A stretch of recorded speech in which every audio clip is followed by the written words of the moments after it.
আপন হাত জগন্নাথ, পরের হাত এঁটো পাত।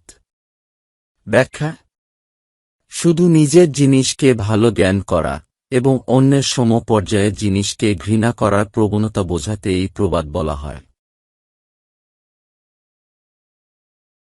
আগে না বুঝিলে বাছা যৌবনের ভরে, পশ্চাতে কাঁদিতে হবে নয়নের ঝরে।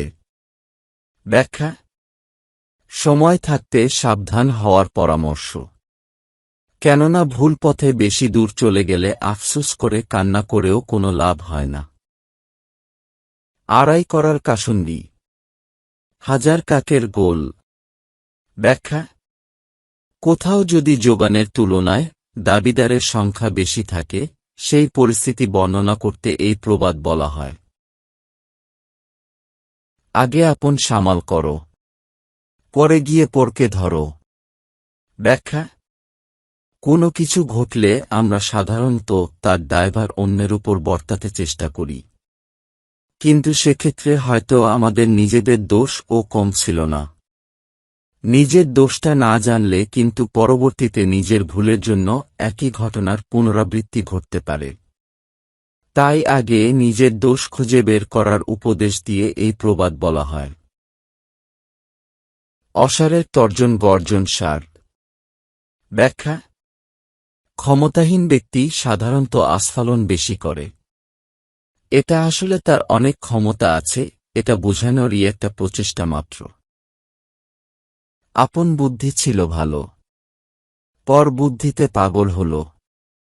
ব্যাখ্যা: নিজের বুদ্ধিতে কাজ না করে পরের বুদ্ধির উপর ভরসা করে সে অনুযায়ী কাজ করে বিপদে পড়ে আফসোস করে এই প্রবাদ বলা হয়। দৌড় ছাড়া হারা নাই, বাইতোগা দেহে কাম নাই। ব্যাখ্যা: এক লোক বাড়িতে যাচ্ছে, হাঁটার বদলে দৌড়ে দৌড়ে যেন তার অনেক কাজ, কিন্তু বাসায় পৌঁছে দেখল বাসায় কাজ নেই। কোনো কাজ না থাকলেও কেউ অযথা কাজের জন্য তোড়জোড় দেখালে এই প্রবাদ বলা হয়। ইজ্জত যায় না ধুলে, স্বভাব যায় না মলে। ব্যাখ্যা: মানি লোকের ইজ্জত সহজে নষ্ট হয় না। সামান্য কালিমা তার সারা জীবনের অর্জন লোকের চোখে নষ্ট করে দেয় না। ইজ্জতদারের ইজ্জত নষ্ট হওয়া যেমন কঠিন, খারাপ লোকের স্বভাব পরিবর্তন হওয়াও তেমন কঠিন। তাই ব্যঙ্গ করে বলা হয় যে মরলেও তাদের স্বভাব যায় না। এই দুটি চিরন্তন সত্যই এক প্রবাদে বর্ণিত হয়েছে। চুরি বিদ্যে বড় বিদ্যে, যদি না পড় ধরা। ব্যাখ্যা: একটু হাস্যরস দিয়ে চুরি করার পরিণামের কথা স্মরণ করিয়ে চুরি করতে অনুৎসাহিত করা হচ্ছে। একটি উপদেশমূলক প্রবাদ। কাঁচায় না নোয়ালে বাঁশ, পাকলে করে ট্যাস ট্যাস। ব্যাখ্যা: বাঁশকে কাঁচা অবস্থাতেই বাঁকানো যায়, পেকে গেলে তা শক্ত হয়ে যায়, বাঁকাতে চাইলে ঠাস করে সোজা হয়ে যায়। তেমনভাবে সঠিক সময়ে বদ অভ্যাসের লাগাম টেনে না ধরলে পরে তা পরিবর্তন করা যায় না। তাই যে কোনো কিছুই নিয়ন্ত্রণ করতে চাইলে প্রাথমিক অবস্থাতেই করা উচিত। তা বোঝাতে এই প্রবাদ বলা হয়।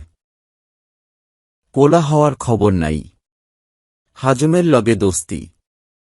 ব্যাখ্যা: এক লোকের এখনো ছেলে হয়নি, কিন্তু হলে তার খতনা করাতে হবে ভেবে এখন থেকেই সে হাজম, শূন্যতে খতনা অথবা মুসলমানি করাবার পেশাদার লোক এর সাথে বন্ধুত্ব করে রাখছে। কোনো কাজের জন্য অতি আগাম প্রস্তুতি নিলে এই প্রবাদ বলা হয়। স্থানে তুলসী, অপাত্রে রূপসী। ব্যাখ্যা: তুলসী গাছ হিন্দু ধর্মাবলম্বীদের জন্য পবিত্র বস্তু। এটি কোনো অপবিত্র জায়গায় থাকলে তা মানানসই নয়। তেমনি কোনো সুন্দরী নারীর অযোগ্য বা অসুন্দর বরের সাথে বিয়ে হলে তা মানানসই নয়। কোনো সুন্দর বা মূল্যবান বস্তু তার সঙ্গে মানানসই নয় এমন স্থানে থাকলে এই প্রবাদ বলা হয়। উপকারী গাছের ছাল থাকে না।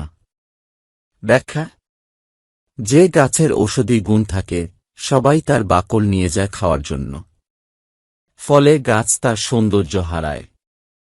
এখন যদি কেউ তার অসুন্দর রূপ দেখে ভাবে যে সে কাজের না, তাহলে তা ভুল।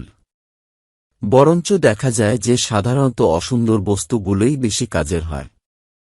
তাই কোনো কিছুকে বাহ্যিক রূপ দেখে বিচার করতে গেলে এই প্রবাদ বলা হয়। ঝড়ে বক মরে, ফকিরের কেরামতি বাড়ে।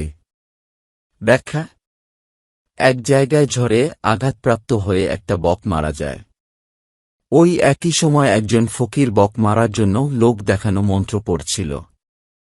ফলে বক ঝড়ে মারা গেলেও তা ফকিরের কেরামতিতে মারা গিয়েছে বলে প্রতীয়মান হয়।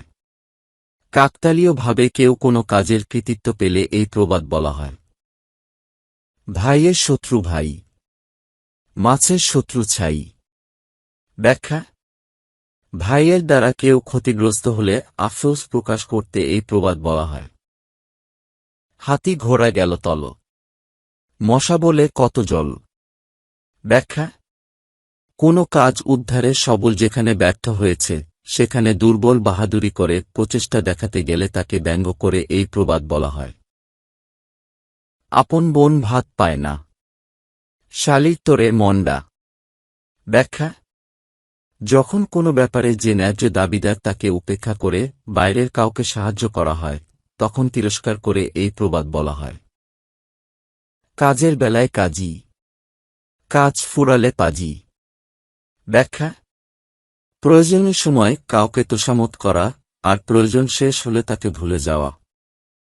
এক গায়ের কুকুর আর গায়ের ঠাকুর।